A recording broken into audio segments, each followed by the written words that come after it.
Ngiyanibingelela nonke bazalwane egameni lenkosi yethu uJesu waseNazaretha. Amen. It is a tremendous privilege ukuthi siphinde sihlangane, being gathered in this place ukuba sizodumisa uNkulunkulu. Amen. Isihloko enginikezwe ukuthi ngikhulume ngaso isihloko sesivumelwano esingcono, a better covenant. Isivumelwano esingcono, a better covenant. Ngizocela siye enkosini ngomkhuleko ngisazoqala ukukhuluma. Baba omuhle, nanamanje kuseni uNkulunkulu wethu ongcwele, ngiza kuwena dwala lensindiso, ngingathembile kwami ukulunga, kodwa lokho kuya ngoKristu Jesu okuyena umalusi nomsindisi wempilo yethu.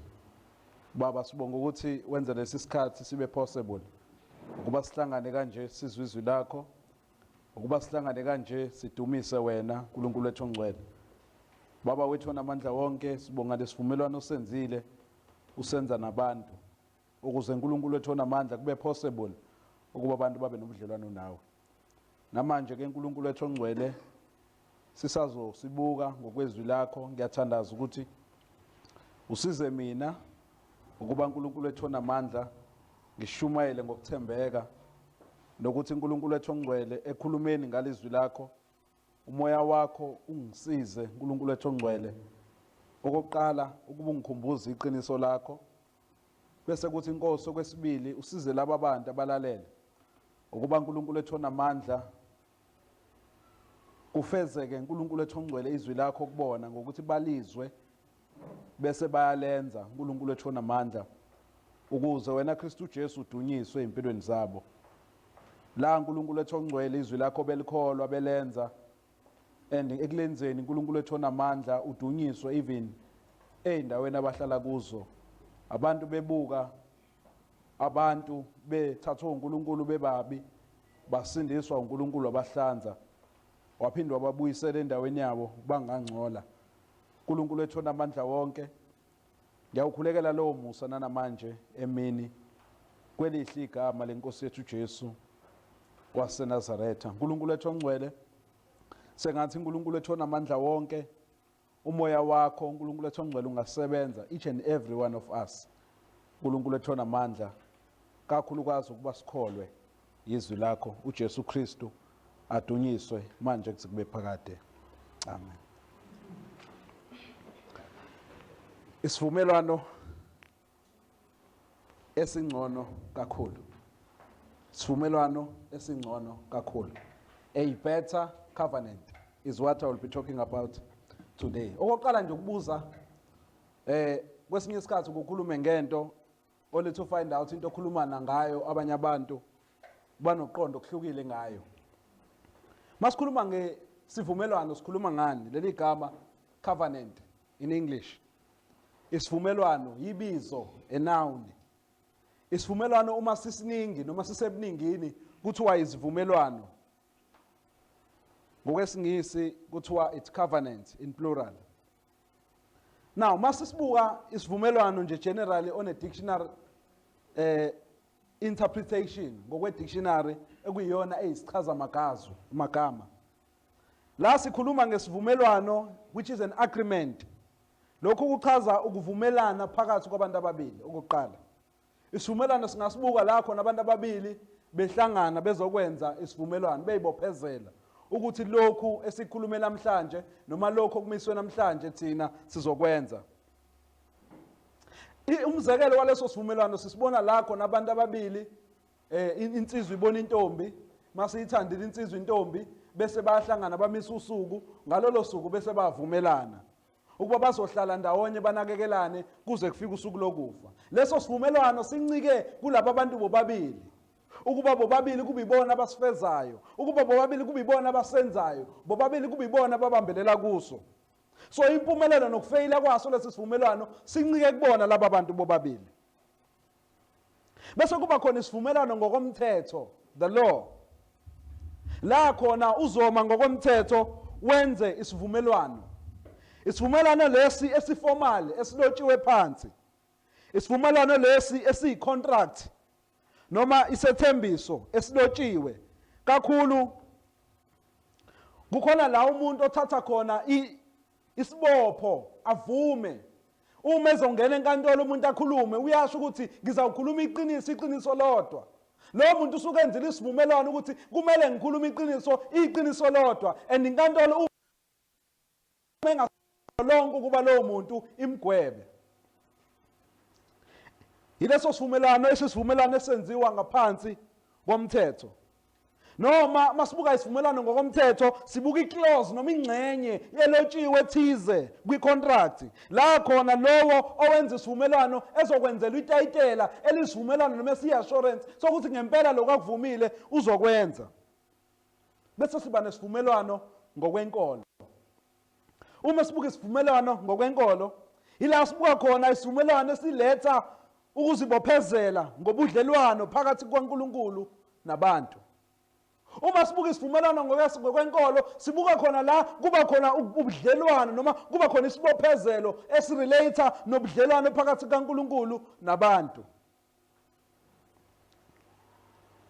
ngakho kumele ukwazi iqala masikhuluma ngesivumelwano ngenkolo ukuthi uNkulunkulu unguNkulunkulu owenza isivumelwano. He is a covenant making God. He is a covenant making God. Number 2, ongakwazi ngoNkulunkulu okuyena umnikazi wenkolo, he is a covenant keeping God. Okwanamhlanje okwamanje angizokhuluma kakhulu ngokuthi umuntu unjani yena makuya kusona isivumelwano. Kodwa uNkulunkulu uzenzile izivumelwano ezenzela abantu. Ngiyacabanga ukuthi abantu siningi izivumelwano abazenzile kuNkulunkulu ngale ndlela ukuthi ngishizwe likaNkulunkulu lizela abalobela ningasazenza izivumelwano phambi kaNkulunkulu ngoba niyigcini.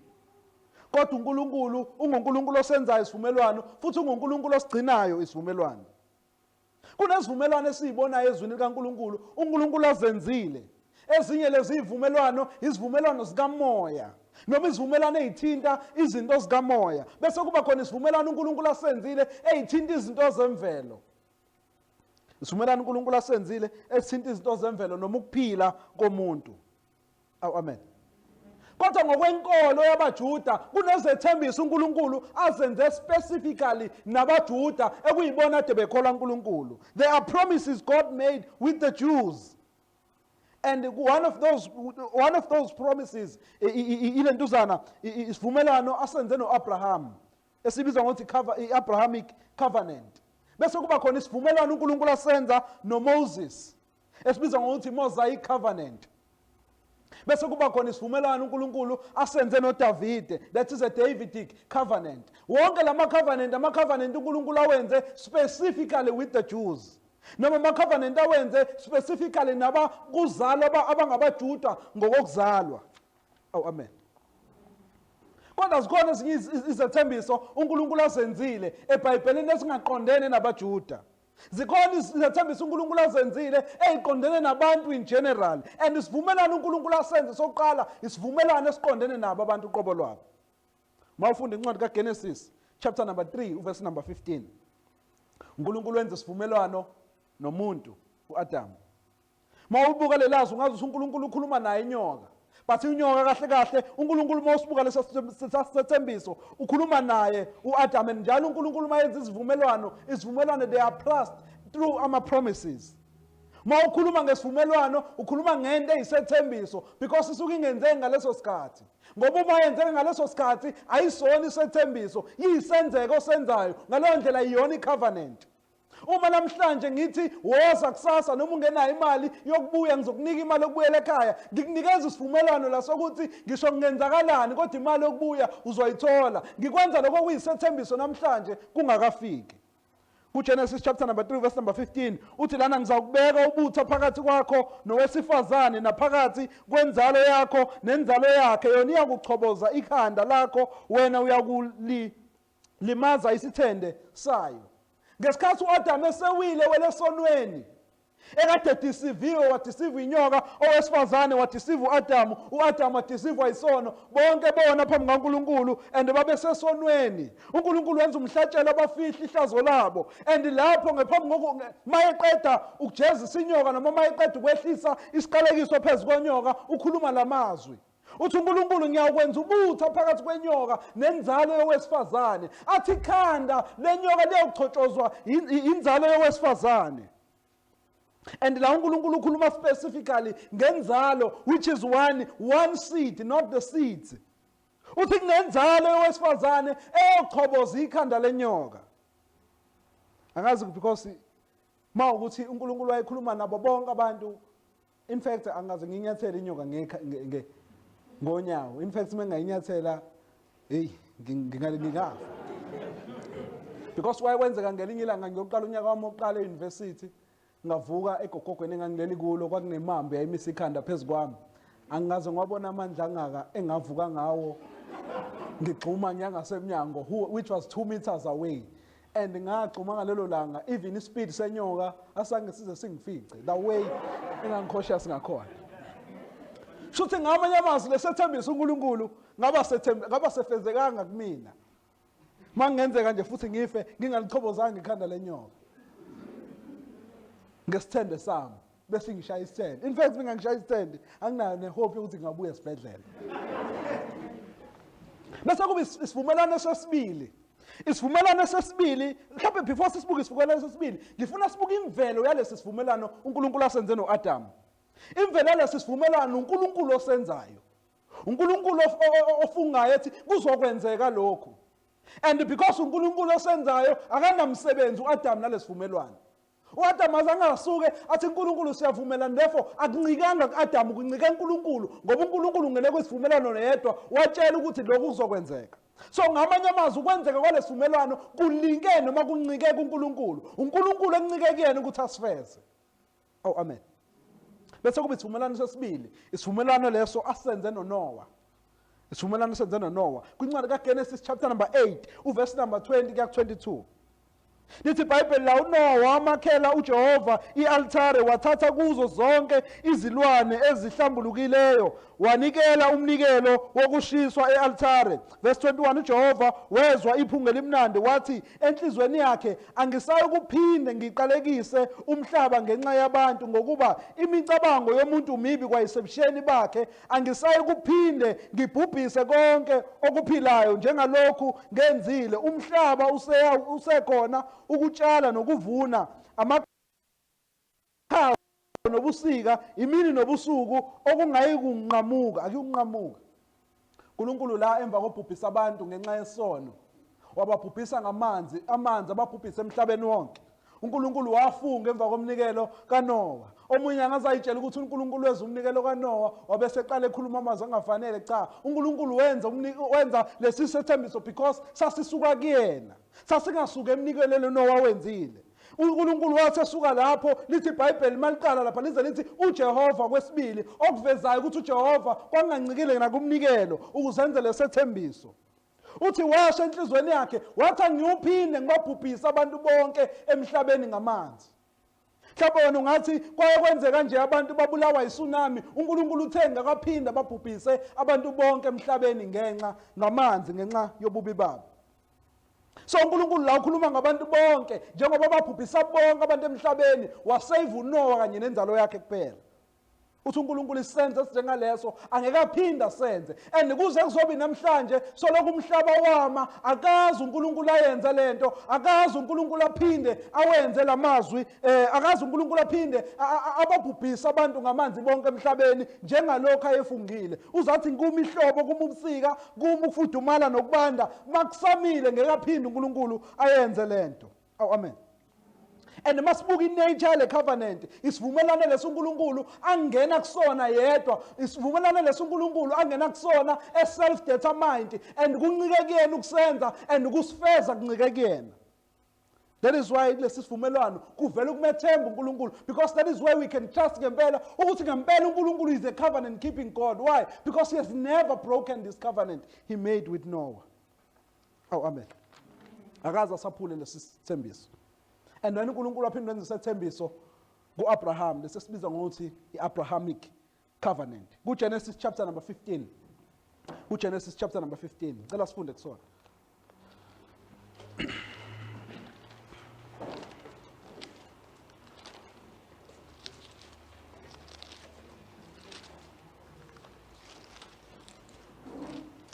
La kuGenesis chapter number 15 uNkulunkulu ubiza umuntu ongakaze arekhode ngokulunga, ongakaze arekhode ngobuhle, ongakaze arekhode ngayo yonke into enkulu akayenza. Mangathi nje sihlangene la uNkulunkulu avela ayisukela ayishonelele emakhaya kwelikacekwane kobhulwa la ingekho khona ivangeli avela afika ayithathela umuntu amtshela ukuthi uzokwenza naye into ethize ongamazi uNkulunkulu. This is what is happening here. Oh amen. uNkulunkulu uthatha umuntu uyambiza ukuthi makamlandela ahambe naye. Oh amen. La ku verse number 1 uthi emva kwalokho kwafika izwi likaJehova kuAbrahama.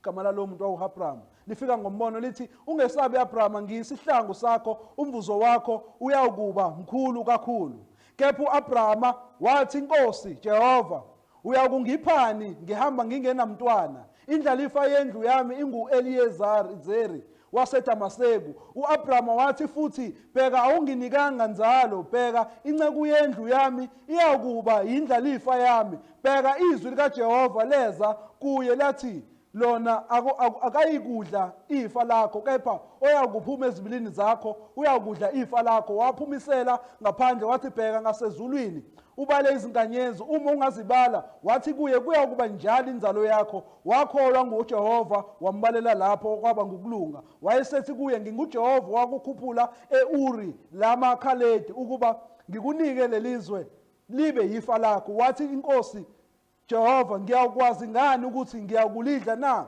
Wathi kuye, ngithathele isithokazi esineminyaka emithathu, nembuzi eyinsikazi eneminyaka emithathu, nenqama eneminyaka emithathu, nehobhe, nephuphu, nejuba.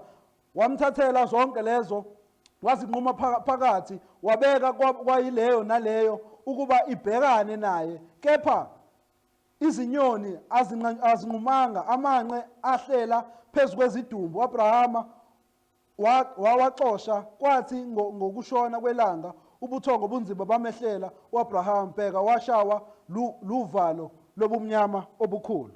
Oh amen. Ngicela siphinde sifunde laphana verse lithi lapho, kwathi ngokushona kwelanga kwaba mnyama, bheka nanto iziko elithunqayo nelangabi lomlilo ladabula phakathi kwalezo zingxenye.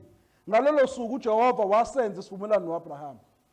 uNkulunkulu utshela uAbrahama uthi, njengoba ungenayo indodana, and ngifuna sibuke la, uAbrahama udesperate, akanayo indodana, akanayo umuntu ozodla ifa lakhe, akanayo umuntu azombeka ipride yamadoda wonke ayifunayo, akanayo nenjabulo enginayo kulezi insuku.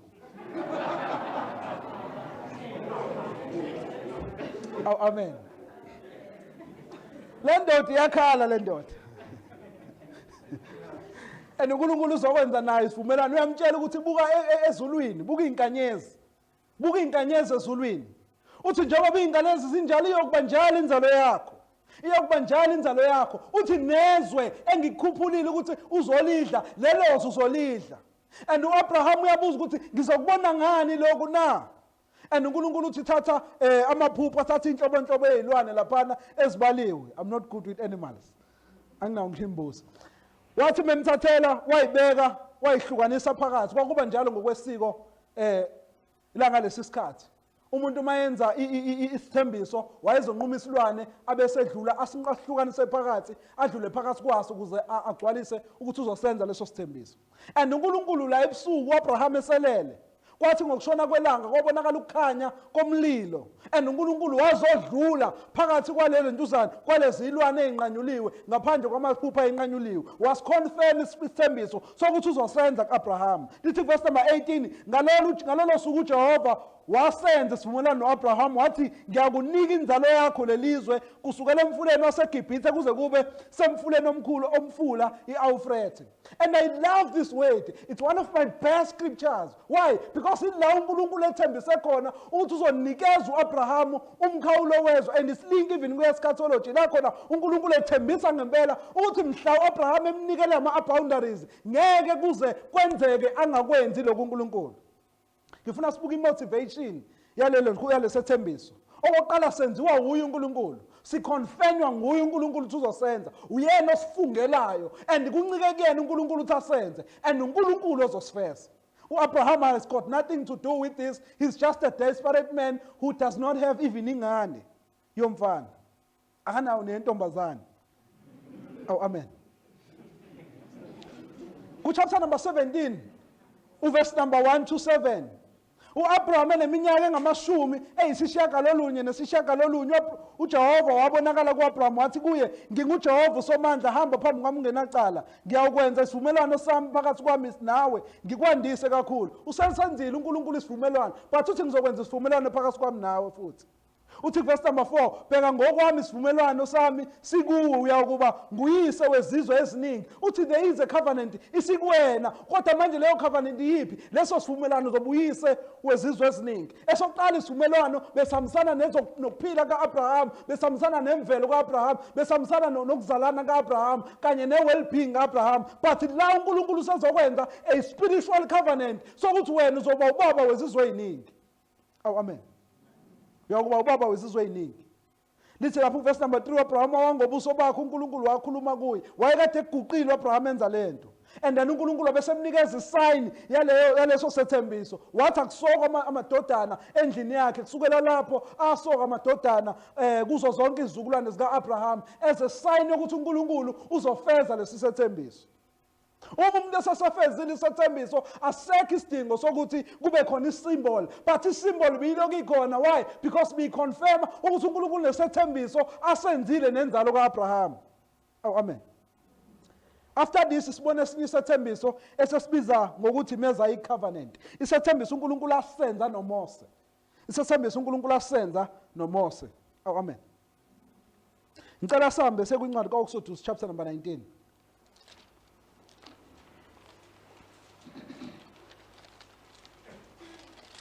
Exodus chapter number 19.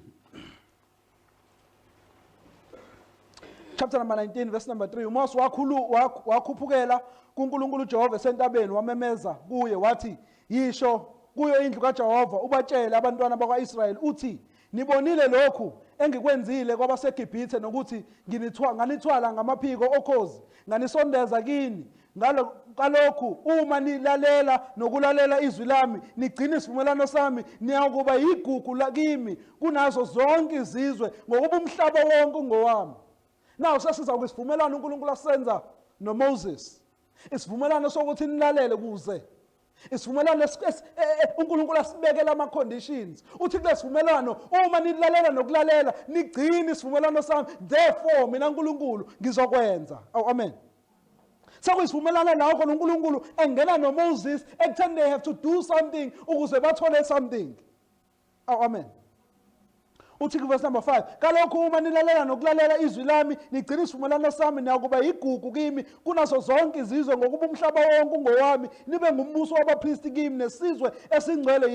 Yilawo mazwi ozawukukhuluma kubantwana bakwa-Israyeli. uMose wafika wabiza amalunga abantu wabeka phambi kwabo onke lawo mazwi uJehova wamyala ngawo. Bonke abantu baphendula kanye kanye bathi, "Konke akukhulumile uJehova siyakwenza." uMose wabuyisela kuJehova mazi abantu. And because uNkulunkulu ubanikeza isivumelwano esiconditional, zonke ezinye izivumelwano kade siyifunda bezingenayo i-response, but masifika kulesi sesine-response. Ngobani? Isivumelwano esiphakathi kwababili. Baqala bathini? Bathi lokhu uNkulunkulu akhulumile sizokwenza nokwenza. Oh, amen. Bavuma abantwana ba-Israyeli bathi, "You have spoken, God, therefore we shall do." Verse number 11. Babe sebelungi verse number 10 uJehova wayesethi kuMose, "Hamba uye kubantu ubangcwelise namuhla kusasa ubahlanze izingubo zabo babe sebelungile ngosuku lesithathu ngokuba ngosuku lesithathu uJehova uyakwehla entabeni yaseSinayi emehlweni abantu bonke. Wena ke wobamisela abantu umkhawulo nxa zonke uthi xwayani ukuba ningakhuphukeli entabeni ningathinti umkhawulo wayo, lo othinta intaba uyakubulawa impela." Verse number 13, "Mangaphathwa ngesandla kepha impela uyakukhandwa ngamatshe nokuba ahlatshwe ngemicibisholo noma kuyinkomo noma kungumuntu akayikuphila nxa icilongo likhala linganqamuki. Makangakhuphukeli entabeni." uMose wehla entabeni wabayala abantu wabangcwelisa, abantu bahlanzeka izingubo zabo. Wayesethi kubantu, "Anoba nisenilungile ngosuku lesithathu ningasondeli kowesifazane." This is a covenant uNkulunkulu eza kubantu. And siyayithola futhi la uqhubeka ikhuluma uMose chapter number 21 uverse number 24. Ngicela sibuke kuwona chapter number 24 kuwona okusodusi. The covenant iphinde yaconfirmwa la uverse number 1. Lithi la iBhayibheli wathi uMose khuphukela kuJehova wena noAaron noNadaba noAbihu namalunga angamashumi ayisikhombisa akwaIsrayeli nikhuleke nikude. Nangu uMose nanka amalunga kaIsrayeli eza uNkulunkulu but ukhuleka kwawo it must be at a distance. Verse number 2 uMose yedwa uyakusondela kuJehova kepha bona bayikusondela nabantu abayikukhuphuka naye uMose weza wabatshela abantu onke amazwi kaJehova nezahlulelo zonke abantu bonke baphendula ngazwi linye bathi onke amazwi uJehova awakhulumileyo siyakwenza. uMose wabhala onke amazwi kaJehova wavuka ekuseni ngakusasa walakha ialtare phansi kwentaba nezinsika eziyi12 njengokwezizwe eziyishumi zakwa-Israyeli wathuma izinsizwa zabantwana bakwa-Israyeli zanikela ngeminikelo yokushiswa zahlabela uJehova imihlatshelo yokuthula yezinkunzi. uMose wathatha ingxenye yegazi wayithela ezitsheni ingxenye yegazi wafafaza ngayo i-altare wathatha incwadi yesivumelwano wayifunda ezindlebeni zabantu bathi konke akukhulumile uJehova siyakukwenza silalele. uMose wayesethatha igazi wafafaza ngalo abantu wathi bheka nanti igazi lesivumelwano uJehova asenze nani ngawo onke lawo mazwi and lesivumelwano lesi usenze nabo. Amen. Masibuka inature lesivumelwano. Lesivumelwano esokuthi bagcine benze ukuze benze njani ukuze baphile. Sincike uNkulunkulu nabantu. Sincike uNkulunkulu nabantu. Isivumelwano esiphakathi kwabantu ababili and abantu bobabili bavumile ukuthi lesivumelwano bazosenza. Amen. Emva kwalesi sethembiso lesi noma emva kwale covenant kukhona enye covenant ebizwa ngokuthi Davidic covenant eyenziwa uNkulunkulu eyenza kuDavid. Incwadi yamakhosi esibili. Incwadi yamakhosi esibili uchapter number 7.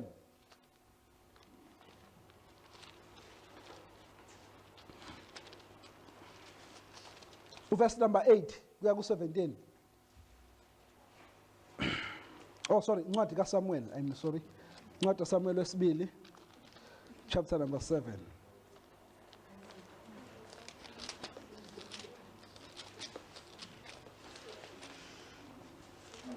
Verse number 8 to 17. Ngalokho uyakusho kanje encekwini yami uDavide uthi usho kanje uJehova Sebawuthi uthi mina ngakuthatha endleleni ekwaluseni izimvu kuba ube ngumalusi wabantu bami kwaIsrayeli. Nganginawe nomaphi lapho wawuya khona. Nganquma zonke izitha zakho ngaphambi kwakho. Ngiyakukwenza igama elikhulu njengegama labakhulu abasemhlabeni. Ngiyakumisela abantu bami uIsrayeli indawo. Ngibatshale ukuba bahlale endaweni yami. Bangabe besanyakaziswa futhi abantu ababi abasayi kubahlupha njengakuqala kusukela osukwini engayaleza ngalo abahlulela ukuba babe phezulu kwabantu bami uIsrayeli. Ngikuphumuza ezitheni zakho zonke futhi uJehova wayakutshela ukuthi uJehova uyakukwenzela wena indlu uyakwenza wena indlu. Kuyakuthi lapho izinsuku zakho seziphelile ube uselele koyihlo ngiyakumisa inzalo yakho emva kwakho uyakuphuma ezibilini zakho ngiqinise umuso wakho yiyo eyakuwakhela igama lami indlu ngiyakuqinisa isihlalo sobukhosi somusa wayo kuze kube phakade. Mina ngiyakuba nguyise yona ibe indodana yami uma yenza okubi ngiyakuyala ngenduku yabantu nangemivimbo yabantwana babantu. Kepha umusa wami uyekusuka kuyo njengalokho ngawususa uSawuli ngamsusa ngaphambi kwakho. Indlu yakho nombuso wakho uyakuqiniswa njalo phambi kwakho. Isihlalo sakho sobukhosi siyakumiswa kuze kube phakade njengawo onke lawo mazwi nanjengawo wonke lo mbono uNathana awukhuluma kuDavide. Naso sinye isethembiso uNkulunkulu asenzayo. Masibuka imvela lesethembiso qala sibuka ukuthi iziphi izinto ayibalayo uNkulunkulu la. uNkulunkulu lawo lethembisa ukuthi uzakuletha ukuthula phakathi uzakuletha ukuthula okuphakade kulokhuzana embusweni kaDavide. Uthembisa ukuthi inzalo yakhe iyona ezoba sekulo mbuso kaDavide. Uphinda athembisa futhi ukuthi lo mbuso kaDavide uzoba umbuso omile kuze kube phakade. uthembisa ukuzoba umbuso omile kuze kube phakade. And kulezi sivumelwano noma kulesi sivumelwano imvelo yaso nayi nature lesivumelwano sithenjiswa nguye uNkulunkulu. Akusiyena uDavid oyile wayocela uNkulunkulu, uye uNkulunkulu omthembisayo. Simi ngaye uNkulunkulu and simi ngoNkulunkulu kuba sifezeke. Amen. Nawubuka zonke lezi zethembiso ezisihlanu engikhulume ngazo namhlanje. Sisodwa isithembiso esiminga abantu. Sisodwa isethembiso esihlanganisa abantu noNkulunkulu. Sisodwa isethembiso okufezeka kwaso sincike phakathi kwabantu kanye noNkulunkulu. That's why namhlanje ngifuna sivule incwadi kaJeremiya ekuyila ngizobe ngikhuluma khona namhlanje. That was an introduction.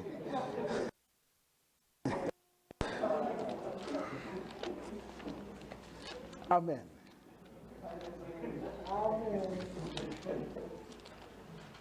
Incwadi kaJeremiya chapter number 31.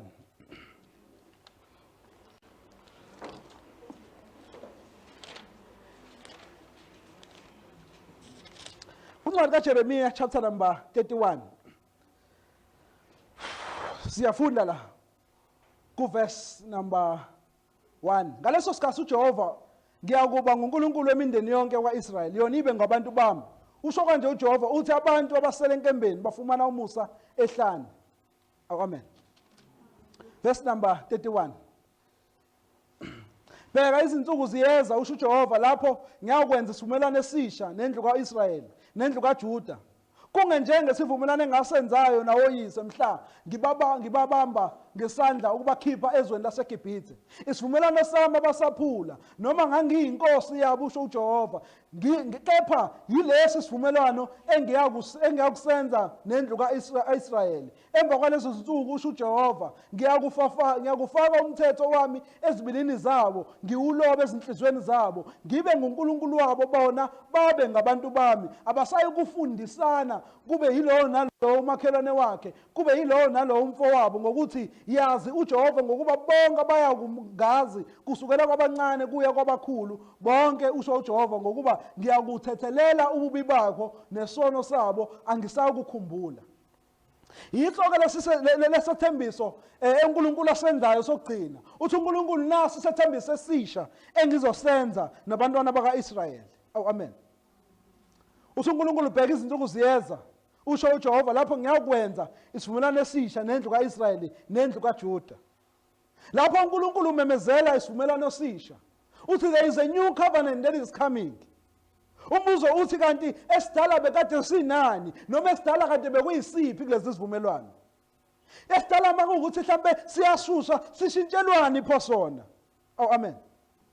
Uverse number 32 siyathala lapho ukuthi njengesivumelwano engasenzayo nawoyise mhla ngibabamba ngesandla ukuba ngibakhipha ezweni laseGibhithe. uNkulunkulu ukhuluma ngokuthi ngizokwenza isivumelwano esisha kodwa hayi njengalesi engasenza naboyise.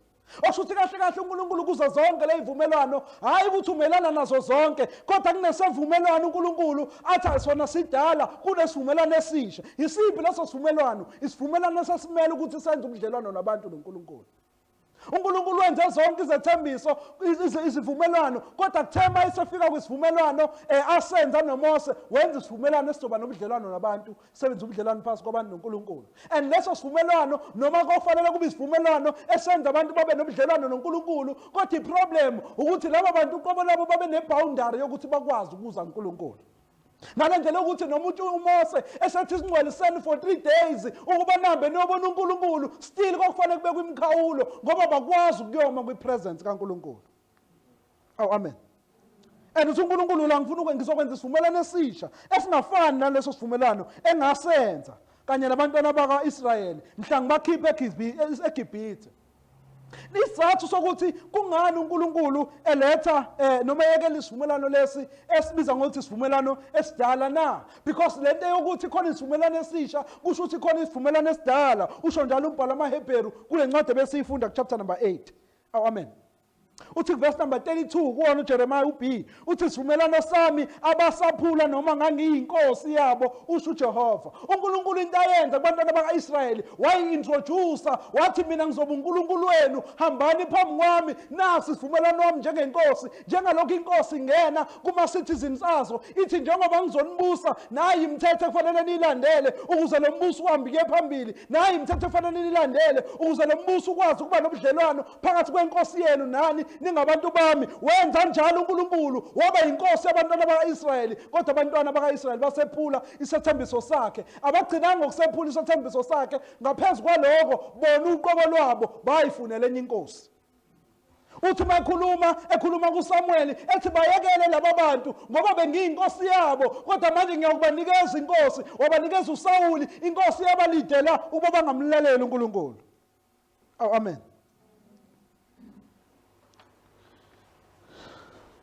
So kusho ukuthi abantu kaNkulunkulu ngalesi sivumelwano abanabo ubudlelwano noNkulunkulu. Uthi uNkulunkulu ngavumelana nani Israyeli ukuba nginibuse, ukuba ngibe inkosi yenu, nganika imithetho. Ngathi philani ngale mithetho njengenkosi yenu. Nganika indawo yokuba ngibe inkosi yenu kuyona. Kodwa abantwana bakaIsrayeli bayiphula leyo msebenzi. Amen. So nayo into esolekayo ngalesi sivumelwano ukuthi into yokuqala akusiyena uNkulunkulu oronke kulesivumelwano. Lesi sivumelwano esiphakathi kwabantu ababili kufana la nendoda eshade nomyeni nowesifazane. Uma umuntu wesilisa noma owesifazane ephinga, oyedwa uyena onephutha nomunye akanalo iphutha. Amen. uNkulunkulu ubhala incwadi emva kwencwadi ebiza uIsrael ngokuthi baziphingi, ebiza uIsrael ngokuthi they are adulterous. Amen. And yini iproblem ngalesi sivumelwano? Iproblem akusisona isivumelwano, iproblem abantu abangene kwisivumelwano. Iproblem abantu abangene kwisivumelwano. Iproblem ukuthi abantu abangene kulesi sivumelwano babi, abantu abangene kulesi sivumelwano bona uqobo lwabo inhliziyo zabo zimbi. Amen. Umuntu mubi ngalendlela ukuthi uNkulunkulu waze wafungela ngisho imvelo uqobo lwayo. Wathi ngeke ngiphinde ngibhubhise imvelo ngenxa yomuntu ngokuba umuntu mubi kwayisebusheni bakhe. Imicabango yakhe mibi kwayisesheni bakhe. Ukhuluma umuntu emubi, umuntu ukhule nemizindla emibi, ukhuluma umuntu engamfuni uNkulunkulu, inhliziyo yakhe ihambele kude noNkulunkulu. Amen. Umuntu mubi ngalendlela ukuthi noma ungamnikeza into engcwele, uyayithatha leyo nto engcwele ayingcolise. Kufana nokuthatha ingulube uyinikeza into enhle. Ingulube ungayinikeza ingube eclean emhlophe, leyo ngulube uma ungazange uzuyigezela uqobo lwayo iyawuyingcolisa leyo ngulube. Unjalo umuntu enhlizweni yakhe, mubi kwayisebusheni bakhe, mubi emicabangweni yakhe. Amen. Mubi umuntu kwayisebusheni bakhe, kodwa umthetho kaNkulunkulu avumelana ngawo uNkulunkulu nabantu muhle, but iproblem ikubantu. Umthetho muhle kodwa iproblem ibantu. Uthi uPaul kwincwadi kaRomans chapter number 7, bese ngakubona uRoma chapter number 7 uverse number 14 uthi ngokuba siyazi ukuthi umthetho ungowomoya, kepha mina ngingowenyama okuthengiswe phasi kwesono.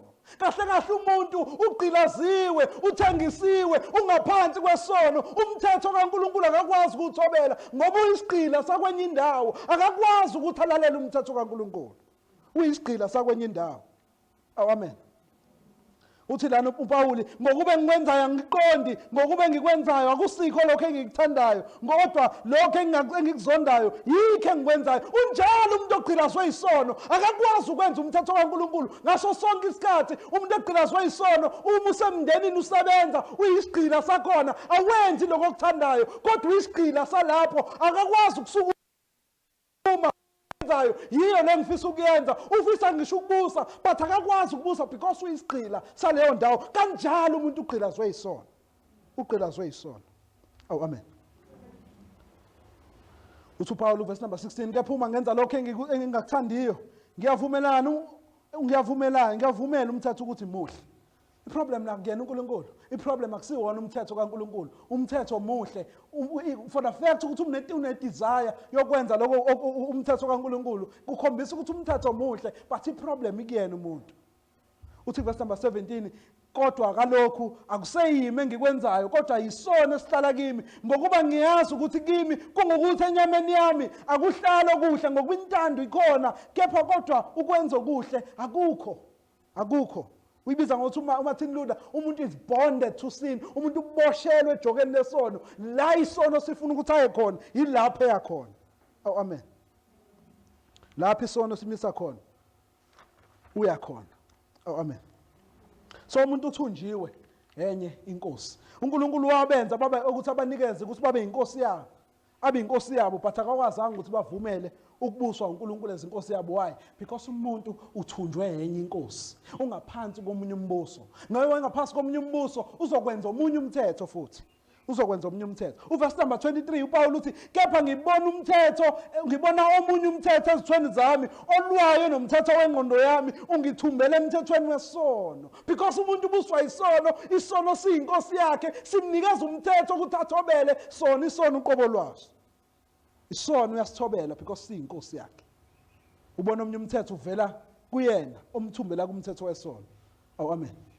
Uthi ungithumbela emthethweni wesono ezithweni zami. Umuntu ubuswa intando yakhe, ubuswa ama desires akhe, ubuswa iwill yakhe, ubuswa inhliziyo yakhe, ubuswa uzathi uNkulunkulu inhliziyo yomuntu yimbi. Ubani ongayazi? Yimbi. Oh amen. So that is a reason yokekela lesi sivumelwano uNkulunkulu athi sidala, because umuntu asikwazi ukumenza aye eNkulunkulu. Lo omunye oyi-second party akakwazi ukwenza iphathi yakhe ukuze akwazi ukufikelela kulesi sivumelwano asigcwalise. Amen. And number 2, isivumelwano uqobo lwaso asikwazi-ke ukudila necondition yomuntu. Isivumelwano uqobo lwaso njengoba umuntu enje asikwazi ukudila necondition yomuntu, asikwazi ukudila nomuntu, asikwazi ukuthatha umuntu simise eNkulunkulu. Amen. Mawufunda lapha incwadi kaExodus chapter number 19 verse number 24, ubanikezile imithetho uMoses, bazingcwelisa ngayo, bazibayeka ngisho abesifazane, bahlala 3 days. Lento esitshela ukuthi umuntu usuke ephiwa emva kwama-fasting amade, but after those days kwafanele eze phambi kaNkulunkulu, wathi ungayi phezulu entabeni ngoba uzofa nokufa. Abantu wathi uMoses hambani entabeni, uNkulunkulu bathi ngeke sikwazi ukuya ngoba wena uqobo lakho usitshelile, wathi masiya lapha sizofa. Amen. And number 2, umlamleli waso leso sivumelwano yena uqobo lwakhe akakwazi ukuya kuNkulunkulu. Ngisho uMose yena uqobo lwakhe uNkulunkulu kwakumele ngisho eyakuyena amfihle uMose. Even uNkulunkulu uqobo lwakhe mayiveza kuMose wayengayi yena uqobo lwakhe kuMose, kodwa wayeyiveza ngengelosi. Amen. Mawukuze kuthi uNkulunkulu wabonana noMose, uMose wabonana noNkulunkulu ubuso nobuso, kahle kahle wayebonana nengelosi. Amen. Mawufunda incwadi yamaHebheru chapter number 1 uverse number 1 to 3 lithi uNkulunkulu emandulo esekhulumile ngey'ndlela eziningi kubaprofethi. Amen. Kuba bonke abaprofethi abekhuluma ngabo ubekhuluma ngey'ndlela ey'hlukahlukene, bekuyimbono kwama-visions aphinde wakhuluma nangezingelosi uqobo lwazo. Amen. Bekhuluma nangezingelosi uqobo lwazo. So even uMoses uqobo lwakhe uNkulunkulu wayekhuluma naye through ingelosi. Amen. Even nangalesikhathi uMoses ecela ukuba uNkulunkulu amkhombise umhlane wakhe, uNkulunkulu kwafanele amthathe uMose amfake emfantini wedwala ukuze athi medlula uNkulunkulu uMoses angabulawe inkazimulo kaNkulunkulu ongcwele. Go-Exodus chapter number 33 uverse number 18 to 19 lithi wayesethi ake ngibone inkazimulo yakho, wathi ngiyakudlulisa phambi kwakho ubuhle bami ngilimemezele igama likaJehova. Yabona leya third person ikhombisa ukuthi kahle kahle akusiyena uNkulunkulu, uthi ngizodlula phambi kwakho ngilimemezele. That was an angel. Ngilimemezele igama likaJehova, ngibe nomusa kuyena engithanda ukuba nomusa kuye, ngibe nesihe kuyena engithanda ukuba nesihe kuye. Wathi verse number 20, wathi awuyukubona ubuso bami ngokuba kekho muntu ongangibona aphile. Akekho umuntu ongakwazi ukuya kuNkulunkulu, naye umuntu obe mediator nomuntu obe umxhumanisi walesivumelwano uqobo lwakhe akakwazi ukuthatha labo abaxhumanisayo abayise kuyena uNkulunkulu. Yena uqobo lwakhe akakwazi ukuya kuNkulunkulu, akakwazi ukubona uNkulunkulu aphinde enze njani, aphile.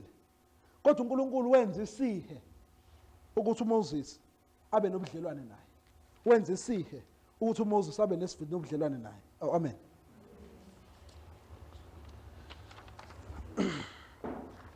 So lesi sivumelwano lesi sibasibekeza even inhliziyo yabo, sibasibekeza ngisho inhliziyo yabo. Uthi uPawuli kwincwadi yabaseKorinte chapter number 3 verse number 14 uthi kodwa ingqondo yami ekhuluma ngoMose ehle entabeni ebuya kuyena uNkulunkulu ekade nalenkazimulo esembonile uNkulunkulu, lithi-ke kodwa ingqondo yabo yaba lukhuni ngokuba kuze kube kalokhu kuze kube sosukwini lwanamuhla kufundwa isivumelwano esidala, leyo ndwangu isahlezi ingambuliwe. Even indwangu, isivumelwano esidala senza ukuthi even bona uqobo labo le ndwangu yobubo bona bubenze bangakwazi ukubona uNkulunkulu.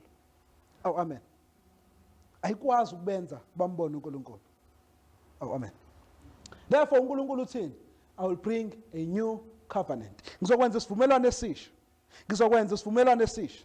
KuJeremiah chapter number 31, uverse number 1, usho njalo uNkulunkulu. Uthi uzokwenza isivumelwano esisha. And uNkulunkulu into engiyithandayo la, isivumelwano usikhombisa ukuthi silethe ubudlelwano lapha chapter number 31, uverse number 1.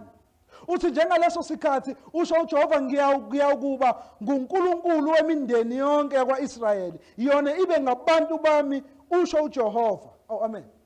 Uthi ngaleso sikhathi I will make a relationship. That relationship ekade ingekho for centuries, for years. Abantu bengakwazi ukuya kuNkulunkulu, but uNkulunkulu under this covenant ngizokwenza ubudlelwano nabo. Ngizokwazi ukwenza ubudlelwano nabantu. And isivumelwano sesibili, nazi into esiletha, siletha ubudlelwano noNkulunkulu, isivumelwano esisha. Okwesibili, siletha ukuthula phakathi komuntu noNkulunkulu. Siletha ukuthula phakathi komuntu noNkulunkulu. Mongavula nje kancane ngaphambili khona incwadi kaHezekeli uchapter number 37, umprofethi uHezekeli kuchapter number 37 uprofetha ngalesi sethembiso. Uthi lapha verse number 26,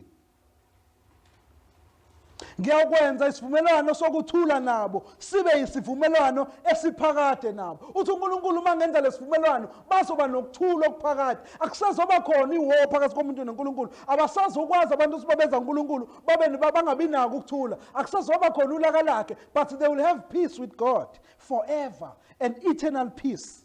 Eternal peace. Oh amen. Uphinde uNkulunkulu asibize lapho kuJeremiah 31 ngokuthi isivumelwano sokuthethelelwa kwezono.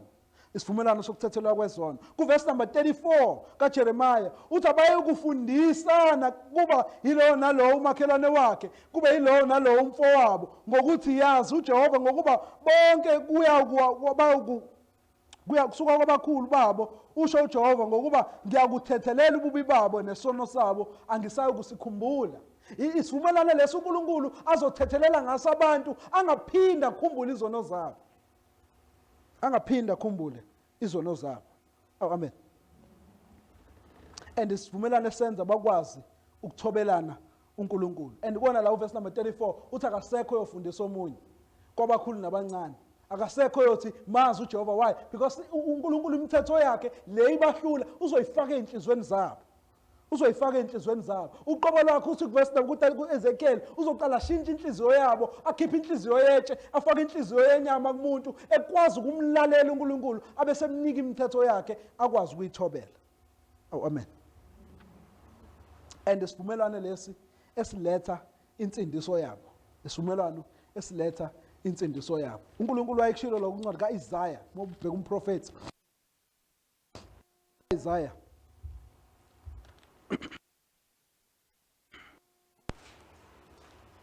chapter number 59, verse number 14 to 21. Uthi la uNkulunkulu ukwahlulela kubuyiselwa emumva nokulunga kumi kude ngokuba iqiniso liyakukhubeka esicaweni. Uthi uNkulunkulu I'm taking back my wrath. Ngalesi sivumelwano ngibuyisela ulaka lami. Oh amen. Uthi ngibuyisela ulaka lwami. Uthi lana verse number 17 wafaka ukulunga njengebhantshi lensimbi nesigqoko sensindiso ekhanda lakhe, wagqoka izingubo zokuphindisela. Uzoqala alethe ukulunga uNkulunkulu before alethe i-judgment. Oh amen. Mobuka even lapha chapter 42 wakho uIsaiah uverse number 1 to 7. Chapter 42 verse number 1 to 7. Uthi lana bheka inceku yami engiyisekelayo. uNkulunkulu mayeseletha lesivumelwano uzosiletha through inceku yakhe. Uthi inceku yami engiyisekelayo ekhethiweyo wami othokoza ngaye umphefumulo wami, nginikele umoya wami phezukwakhe. Uyakukhiphela izizwe ekwahluleleni, akayikukhala adazuluke engakalisi izwi lakhe ezitalabhini. Usethi ke uverse number 6, mina Jehova ngikubizile ngokulunga, ngiyakubamba isandla sakho, ngikugcine, ngikubeke ube yisivumelwano sabantu, uthi uNkulunkulu mayimisa lesivumelwano uzosimisa ngomuntu, lo muntu azosimisa ngayo umbiza ngokuthi inceku yakhe. Uthi ngizokwenza ubisivumelwano sabantu nokukhanya kwabezizwe. And mayimisa lesi sivumelwano, isivumelwano esinga include kuphela uIsrael, isivumelwano esibiza ngisho nabezizwe. Amen. Ukuze uvule amehlo ezimpumputhe, ukhiphe iziboshwa etilongweni nabahleze bumnyameni etilongweni, nginguJehova yilo igama lami. uNkulunkulu uyakusho lokho abesefunga ngegama lakhe. Amen. uNkulunkulu ngizosenza lesi sivumelwano and ngizosenza through inceku yami. Amen. Ngizosenza through inceku yami. So lesi sivumelwano siletha insindiso kuIsrael and siletha insindiso kubantu bonke bezizwe. Amen. And lesi sivumelwano enye into esiyenzayo sigcwalisa isethembiso noma sigcwalisa lezi ezinye izivumelwano uNkulunkulu azenzile noDavide azenzile kanye noAbraham. Ugcwalisa lezo zivumelwano azenzile noDavide kanye noAbraham. Mawujomba njengale kwaJeremiah uchapter number 37 verse number 24. Ku-Ezekiel, sorry, chapter number 37. Kuwona uHezekiah, chapter 37, verse number 24.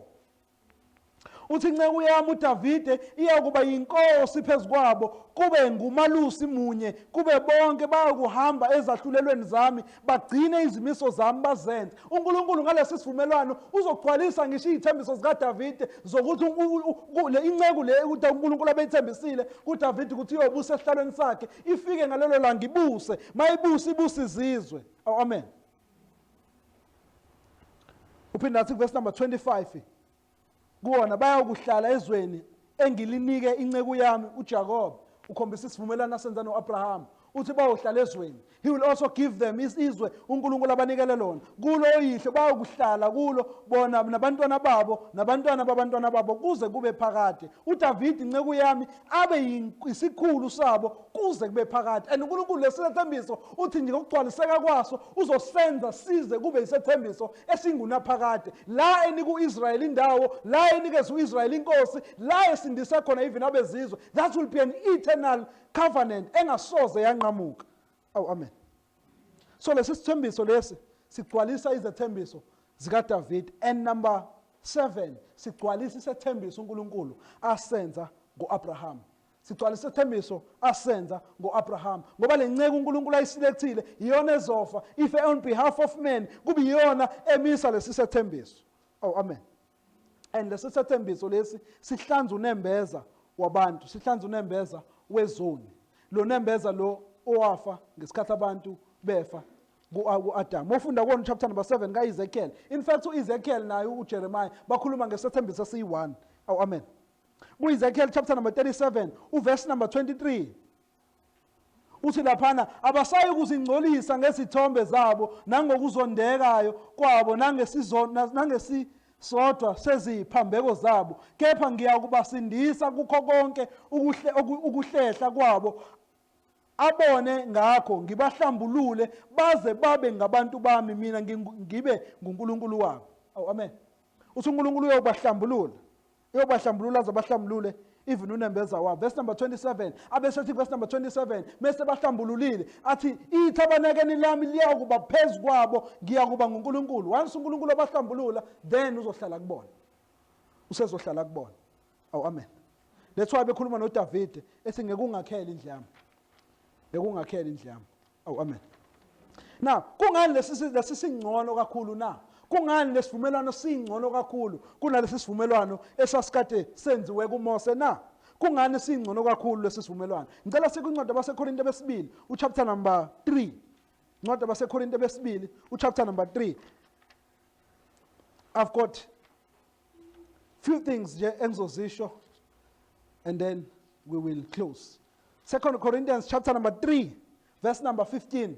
Uthi la verse number 15 umpostoli Paul, yebo kuze kube namuhla nxa kufundwa uMose indwangu ezimboziwe inhliziyo zabo, kepha nxa iphendukela enkosini indwangu iyasuswa. Inkosi inguye umoya, kepha lapho umoya wenkosi ekhona kukhona inkululeko.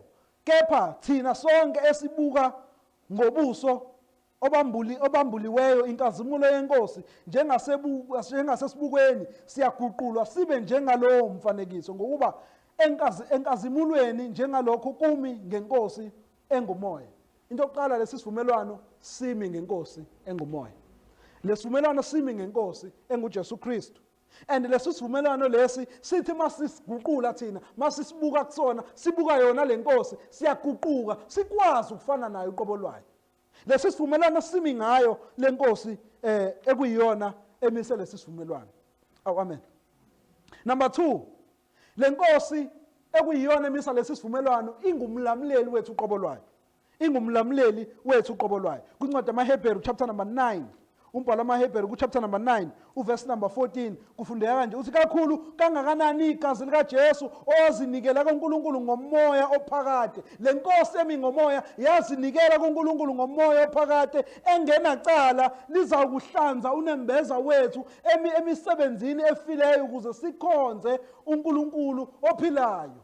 Lenkosi yona uqobo lwayo iyona eyinikelile ukuze thina sikwazi ukuthi isilamlele phakathi kwethu noNkulunkulu.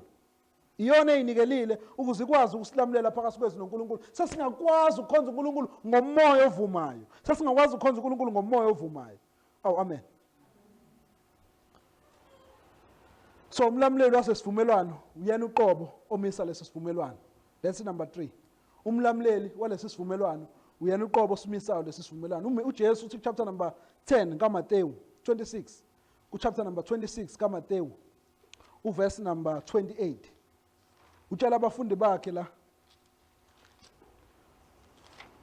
Uthi la verse number 28, ngokuba lokhu kuyigazi lami. Lithi wayesethabatha isitsha wabonga wabanika wathi phuzani nonke kuso ngokuba lokhu kuyigazi lami lesivumelwano elithululelwa ngenxa yabaningi. Kukho ukuthethelelwa kwezono. Kepha ngithi kini kusukela manje ngisaye kuphuza kulesi sithelo somvini kuze kube kufika lolo suku engiyakusiphuza ngalo nani esitsha ebusweni bukaNkulunkulu.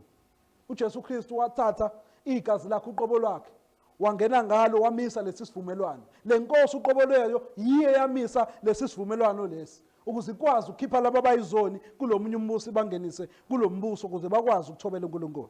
Amen. Okay. And lo mlamleli wethu uyena othatha abantu abayikise kuNkulunkulu. Unlike uMoses yena uqobo lwakhe owayedependa kuma sacrifice. Unlike uMoses yena uqobo lwakhe owayengekakwazi ukubayisa kubantu abantu kuNkulunkulu. But umlamleli walesi sethembiso lesi uyena uqobo lwakhe othatha abantu abayise kuNkulunkulu. Uthi kuJohn chapter number 10, kwincwadi kaJohn chapter number 10 uverse number 11. Uthi la ku verse number 11, ngingumalusi omuhle, umalusi omuhle udela ukuphila kwakhe ngenxa yezimvu, because uyena obekufanele ayise izimvu zikaNkulunkulu kuyena uNkulunkulu. Uyena oyidelile uqobo lwakhe ukuze akwazi ukubayisa kuNkulunkulu izimvu.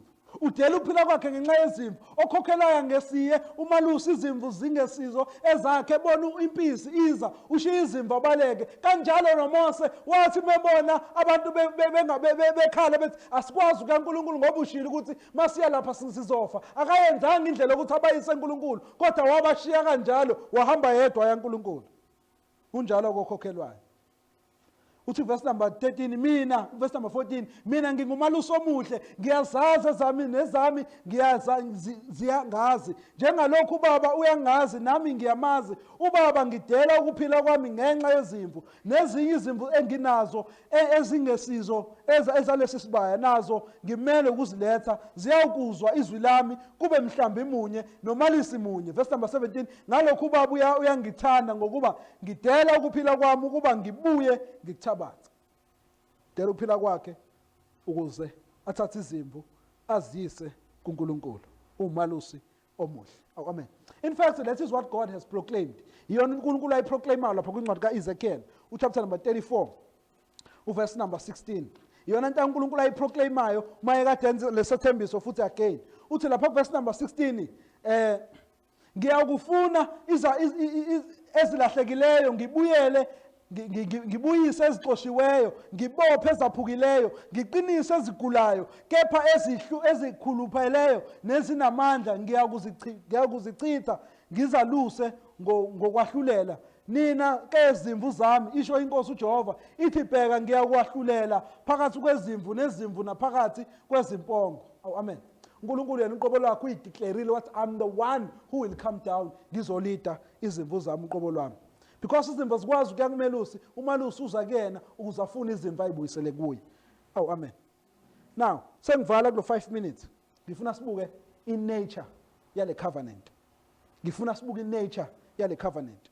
Into yokuqala ngifuna sibuke le covenant. uNkulunkulu uyiqobo emisile le covenant. uNkulunkulu omise le covenant othe abantu behlulekile kuza uNkulunkulu, yena uNkulunkulu abesemisa isivumelwano azosenza ukuthi abantu bakwazi ukuba nobudlelwane naye uNkulunkulu.